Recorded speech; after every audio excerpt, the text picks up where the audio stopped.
Hey, how's it going? Rob Harley here, and I am so excited for Hyrule Warriors Age of Calamity that I ended up doing a huge analysis that led to this second video dedicated to breaking down the characters alone.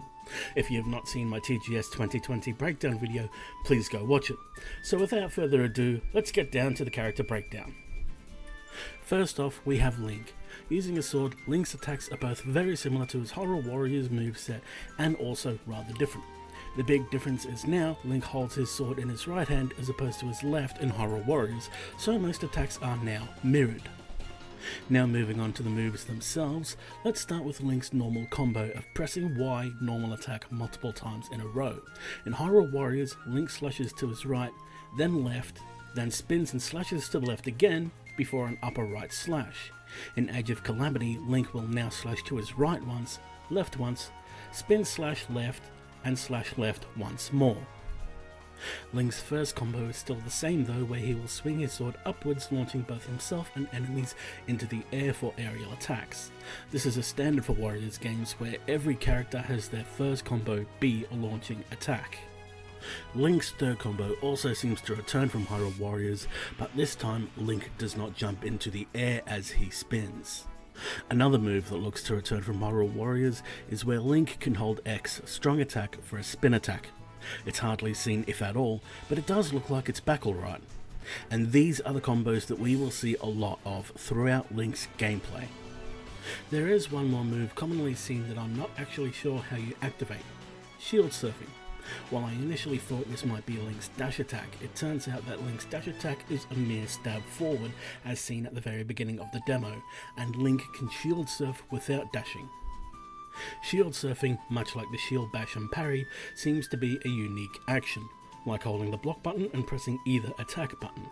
It makes me wonder if Urbosa can also shield surf, since she's also seen parrying in one of the trailers. There is one move here that has me completely baffled though, as after shield surfing, Link will have a glow around his sword which unleashes 4 quick slashes in succession. The last thing to cover here is Link's character action. Now, I explained in my previous video that every character seems to have a third attack button with ZR, activating character specific actions, and for Link that is his bow.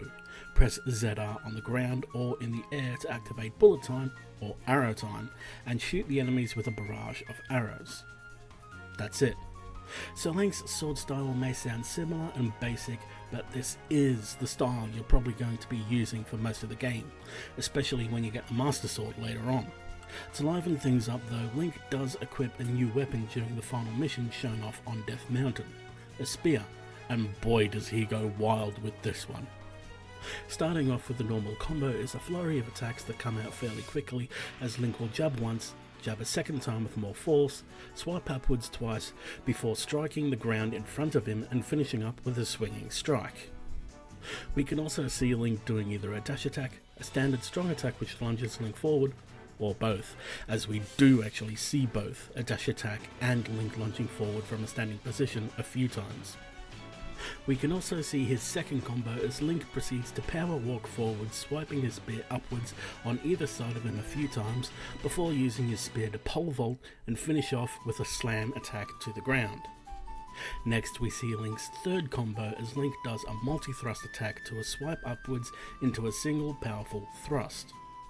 And finally, towards the end, I think we see Link using his fourth combo as Link does 3 normal attacks before quickly lunging forward twice with his spear before turning around and going back to his normal combo. Now here's the thing, every combo for these characters looks to be fluid enough that they can seamlessly blend them in together, going from one combo to the next quite easily. While I do love it, it does make breaking down their combos slightly harder when I only have this footage to watch.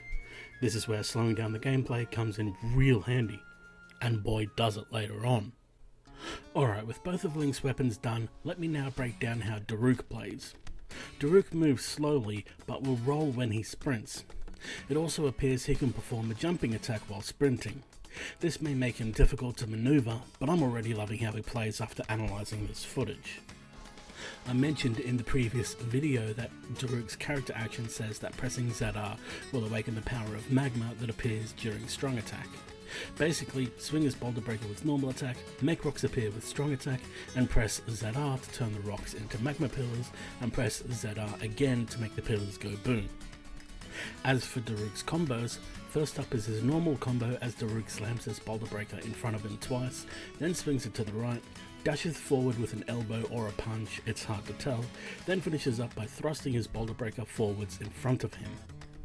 Next is Daruk's first combo, where Daruk will swing his Boulder Breaker in an upward swing to create 3 rocks popping out of the ground to use with his character action. This looks like it will lift standard enemies but not Daruk himself. It is still a launching attack, as I said earlier. Next is what I initially thought was Daruk's second or third combo, but after slowing the footage down I can confirm is actually his fourth, where Daruk will slam the Boulder Breaker in front of himself to create a single magma pillar that comes out of the ground at an angle, allowing Daruk to launch himself off of it like a ramp. And with Daruk's protection no less, which appears like it can be charged up for a larger sphere of effect. Also, this roll attack appears to be Daruk's standard strong attack as he uses it later on without any ramp or situation behind it. Unlike Link's normal strong attack with the spear, there is a prompt that pops up when he starts the attack that says to hold X.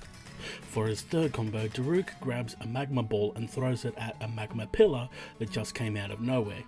Interestingly, we don't get to see Daruk's second combo. Finally, to end this all off, let's talk about everyone's new waifu. No, not the egg, that's everyone's baby.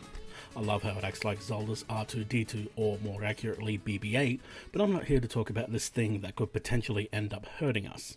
No, I'm talking about young Impa. So let's get started, shall we? Now, Impa's combos were the hardest of the 3 to analyse, so please bear with me on this one. Whew, boy, this is going to get interesting. Now, Impa's main mechanic, as I pointed out in my previous video, is the seals and clones she uses. From what I can tell, Impa doesn't differentiate her normal and strong attacks like Daruk, and instead uses her kunai, hat, sword, in case you may not have noticed she had sheathed to her back, and ninja skills in both her normal and strong attacks. She also places her seals with ZR as the text says, followed by collecting them with X as a later text says. Now, for every seal Impa collects, it gives her some clones and fills in one of the letters on the UI, which are from left to right, F, S and T.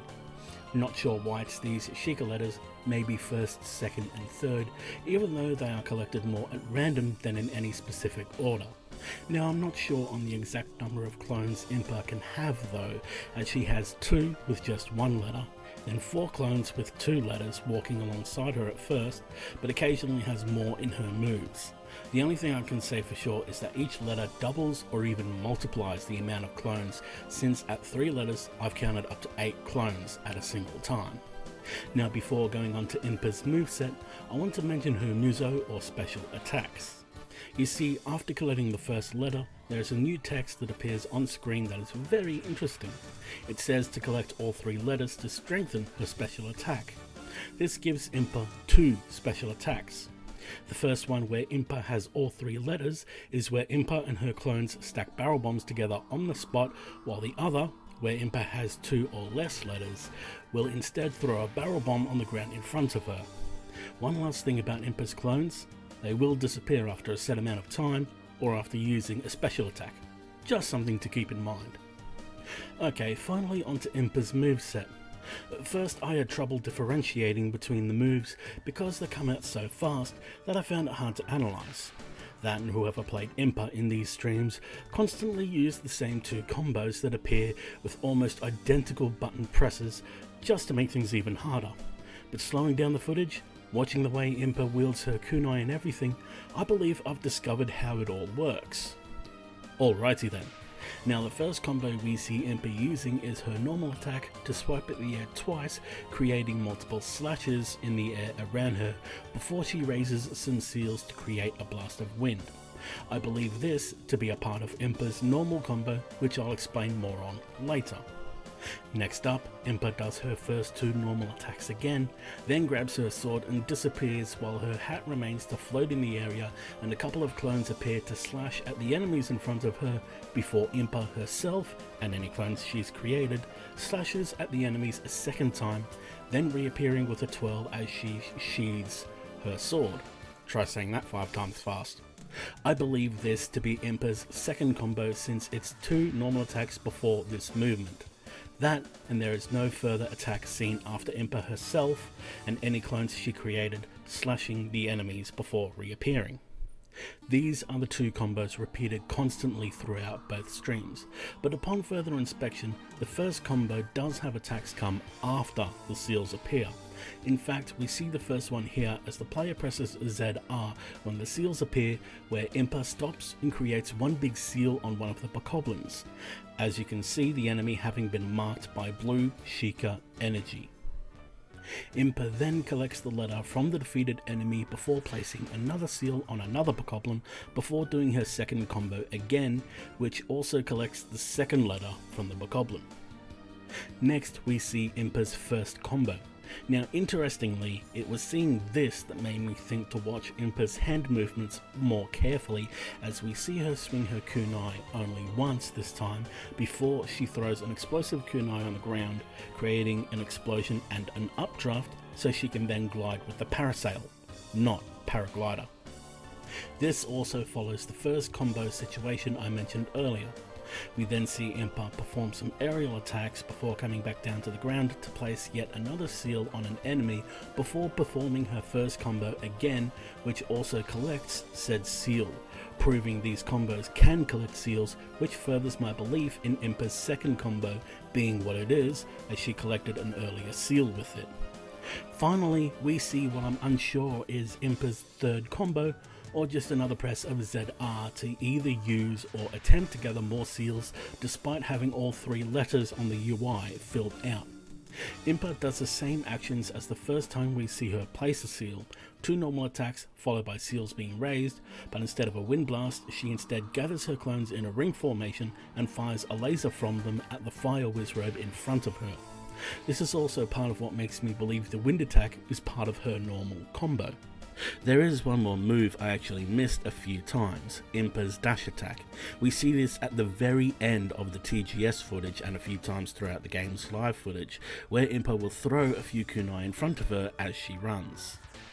This is the end of the TGS stream, but we get more Impa gameplay in the game live stream, which does show a new use of Impa's character action.